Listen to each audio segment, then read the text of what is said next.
Well spoken. I couldn't agree more.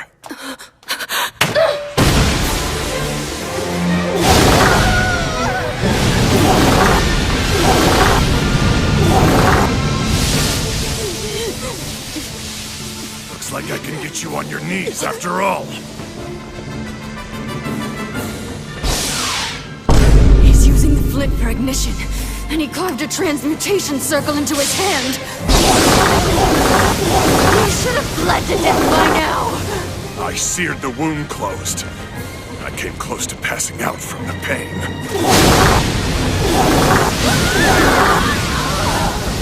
You told me I couldn't kill you, but I'd like to try and prove you wrong!